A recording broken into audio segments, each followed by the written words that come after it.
নমস্কার বন্ধুরা, আমাদের স্মার্ট টেকনিক প্ল্যান এডুকেশন চ্যানেলে আপনাদের প্রত্যেককে জানাই স্বাগত, শুভেচ্ছা এবং শুভকামনা।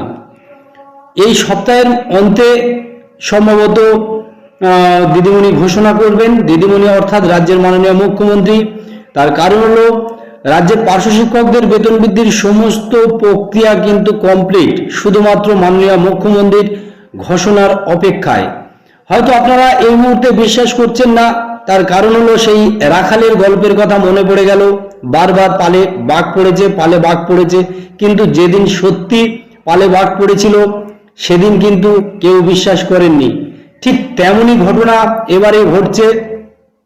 রাজ্যের মাননীয় কিন্তু এর আগে যতবার বেতন বৃদ্ধি কথা আপনারা শুনেছিলেন, কিন্তু তখন মাননীয় মুখ্যমন্ত্রী কোনরূপ সিগনেচার করেনি।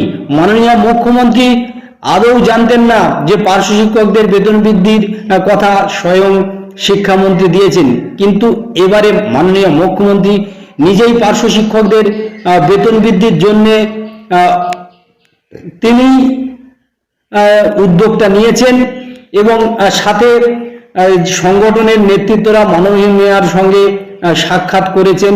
তো অবশ্যই করে পার্শ্ব শিক্ষকদের বেতন বৃদ্ধি হচ্ছে এমনটাই খবর উঠে আসছে।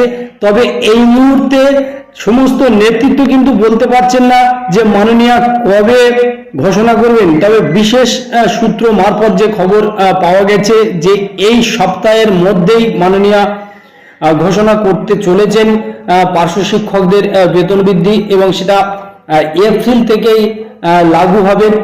তো এই মুহূর্তে সবথেকে বড় খবর যে অবশেষে বেতন বৃদ্ধি হতে চলেছে পার্শ্ব শিক্ষকদের। বহুদিন ধরে পার্শ্ব শিক্ষকরা কিন্তু আবেদন করেছিলেন, কিন্তু অবশেষে সাড়া দিলেন মাননীয় মুখ্যমন্ত্রী। তবে আপনারা নিজেই জানতেন যে বর্তমান সরকারের একমাত্র মাননীয় মুখ্যমন্ত্রী যেটাই বলবেন সেটাই শেষ কথা। অতএব মাননীয় মুখ্যমন্ত্রী ঘোষণার অপেক্ষা কিন্তু প্রত্যেককেই করতে হবে। তিনি নিজেই কিন্তু পার্শ্ব শিক্ষকদের বেতন বৃদ্ধির ঘোষণা করবেন।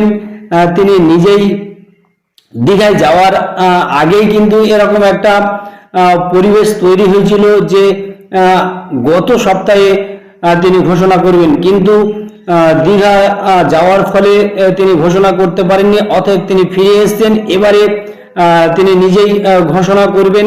এই সপ্তাহের মধ্যে ঘোষণা হওয়ার একটা চূড়ান্ত প্রবণ সম্ভাবনা রয়েছে। তো অবশ্যই সেই টাইমটা প্রত্যেকেই অপেক্ষা করুন। এবং আবারও একবার বলবো যে একে অপরের সঙ্গে কোনোরূপ কাদা ছড়াছড়ি করবেন না। অনেক গ্রুপের মধ্যে, সোশ্যাল মিডিয়ার মধ্যে দেখা যাচ্ছে যে পার্শ্ব শিক্ষক একে অপরের সঙ্গে অশ্লীল ভাষায় কথা বলছেন, এমনকি গালিগালাজও উঠে আসছে। তবে সব ভুলে আর কয়েকটা দিন মাত্র অপেক্ষা করুন। এদিকে সালামবাবু তিনি বললেন যে এই সপ্তাহের মধ্যে যাতে করে পার্শ্ব শিক্ষকদের বেতন বৃদ্ধি ঘোষণা দিদিমণি করেন, সে বিষয়ে তিনি চূড়ান্ত সিদ্ধান্ত নেবেন। তো অবশ্যই করে চ্যানেলের সঙ্গে থাকুন। ধন্যবাদ, নমস্কার।